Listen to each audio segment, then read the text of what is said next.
Coffee with the Editor is proudly brought to you by IRZ and the Naledi Group of companies, which includes Naledi Ring Rollers, Composite Brake Components, and Naledi Foundries. So my next Coffee with the Editor session is with Dr. Hisham Arafat Mahdi. He is the Minister of Transport for Egypt, and he has also taken over as head of the African Union. Yeah. Okay. So you've taken over from Morocco. Yeah. And it's quite an exciting time for rail for you. Mm-hmm. Egypt is doing some remarkable things. You know, Egypt is one of the, I think it's the second country all over the world that has launched the railway activities in 1851 after Great Britain. And we have operated the first line since 1855. So actually, we were celebrating this year 160 or more than 160 years. Oh, wow. As I hinted, I was invited in the National Day for one of the countries. So I laughed because the National Day was 160. We were celebrating the 160 year anniversary. So I told them that today we will have the 160th anniversary for our railways. So our railways are very old. Yes. It needs to be modernized, the infrastructure, and we have put plans for high-speed rails in order to accommodate the utmost technology in the connectivity. And we are applying now the digitalization as one of the most important arms that will boost the railway, especially in the freight, beside the passages as well. How big is your network? Your rail Our network is approaching about 10,000 kilometers, and we are now in the African Union. We are now handling the idea of connecting the African continents with a longitudinal and collateral axis or railway axis, in order to, because you have, I think about 40% or even 50% of the African countries are landlocked. So in order to facilitate the trade and facilitate the life and to make it more easier for the African continent is to connect these landlocked countries to the ports via robust railway lines. So this is what we are eager to, and we have the persistence to construct and to operate these lines. And I think we don't have any problem with the investments because we have a lot of the IFCs are willing to help us, are willing to help the African continent, and we are trying to provide us with the most feasible soft terms finance, the most feasible soft terms finance for in order to launch this dream, because connecting the African continent with these lines will be very crucial for the prosperity of this continent. Yes. Really. So I am dreaming of connecting Cairo to Cape Town by railway. We're still dreaming about that. And we, by the way, in Egypt we are started now. Okay. We have started to fulfill this dream, even if it will not be fulfilled within 5 years.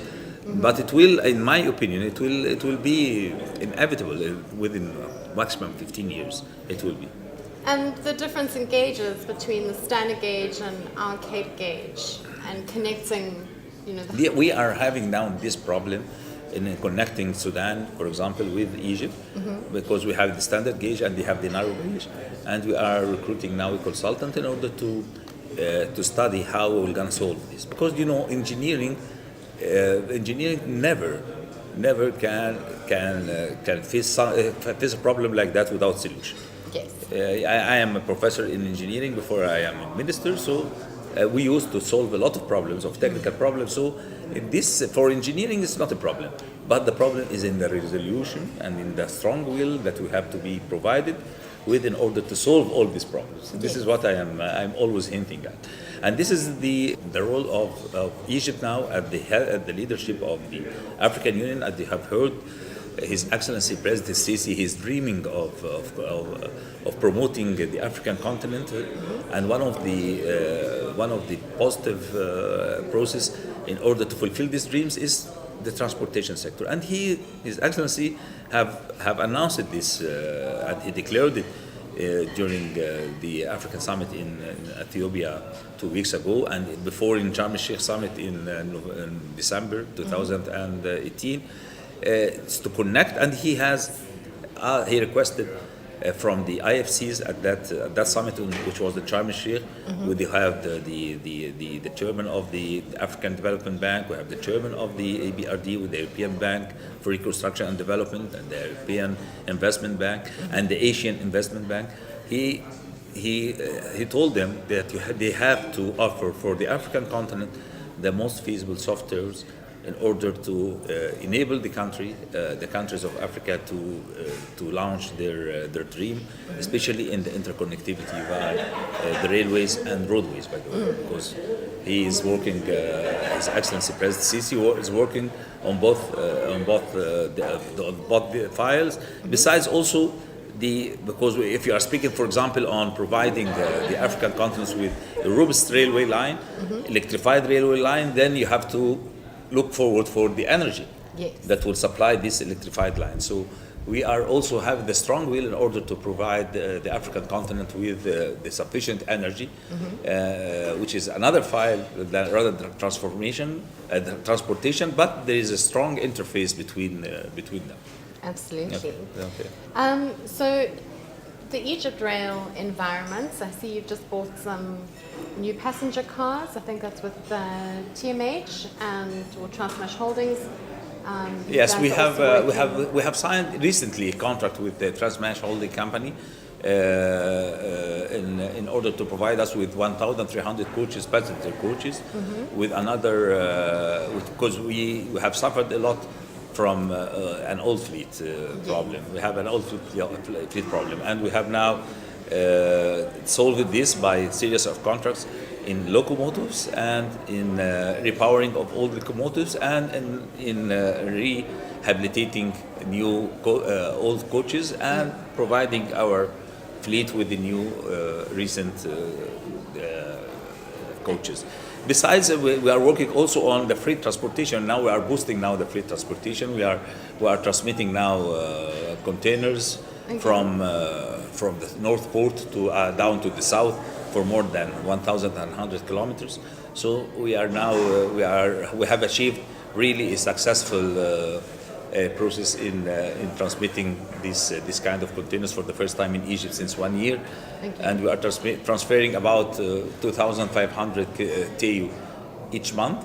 It's a little bit low, but we are waiting for the new locos that will come in order to boost and promote the amount, which I'm sure that will reach about 10,000 per month. This is very important because this will reduce the carbon dioxide emissions that resulted from the trucks back and forth from Aswan. We calculate that, for example, I calculated this carbon dioxide emissions reduction if you will use one train, not several trucks. I found that we are reducing about 7,000 liters per train, which, if you calculate the carbon dioxide emissions that can be emitted from 1 liter, it's about 2.62 kilometers. So you are speaking about 20 tons reduction of carbon dioxide per train. So if you utilize more than one train, so you will have a substantial and huge reduction for carbon dioxide, which the whole world can benefit from this one. So we have oriented our interest mainly in order to boost and to promote more and more the cargo transmission, especially for long distances via trains. We are succeeded in transmitting phosphates now from the south also to the port, to the north ports for the first time in Egypt. So, but we want to increase the rate, as I told you, but we cannot without the provision of the new locos and the new cars. So you've bought the locos. Where are the locomotives coming from? Well, part from America. Yes. It's from GE. Yes. There are 100 locos, which is having very strong horsepower, 4,200 horsepower. Okay. And another 101 will be tendered via the EBRD. Okay. So I don't know who will gain this, who will take this business, but hopefully in 1 year time we will start to see these new locals in our market. Fantastic. This will help us so much in increasing, of course, the safety and increasing the interconnectivity and promoting the cargo transmission, which is our target. Yes. The metro, Yeah. you guys have done line 1, line 2, you're busy with 3? Yes, exactly, exactly. And what's next? in Line that? line 4 is Okay. next. I'm working now also in a very important project which is called light rail transit, because now President Sisi have established a fourth generation city. It's called the administrative capital. The administrative capital, this capital was constructed based on a smart city basis. Basis, yes, exactly. So we're gonna connect this administrative capital to the old capital by light rail transit. Okay. One highway of about 15 minutes that will have the potential to transfer about 500,000 people per day.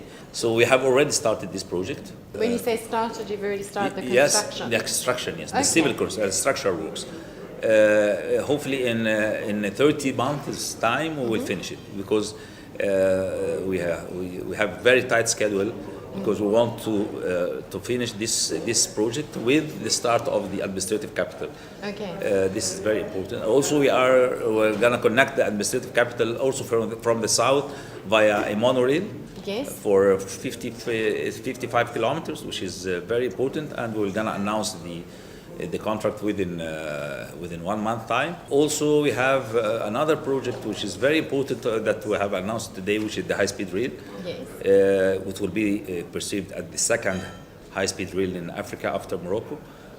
But it will be longer than Morocco's one. It will be reaching about 500 kilometers. Oh, wow. It will connect the Red Sea to the Mediterranean. Okay. Yeah. So we will open the envelopes maybe by the mid of March. All right. So that's already gone out to tender. Yeah, it's a tender. Okay. It was Yeah. a tender, and we have finished the pre-qualifications for the companies, and we have more than 5 big alliances all over the world, from China, from Germany, from France, from Spain, from Italy, from everywhere in the world. They want to participate. So we will open the tender as I told you, by the middle of March maximum. Also, we have another big project in Egypt, which is the high speed from 6th of October to the south, Yes. which I told today. We have a dream but we are now seeking for finance. All right. And are seeking now for detailed feasibility, because this will be the line that can connect from sea to sea, from Yes. Cairo to Cape Town in the future.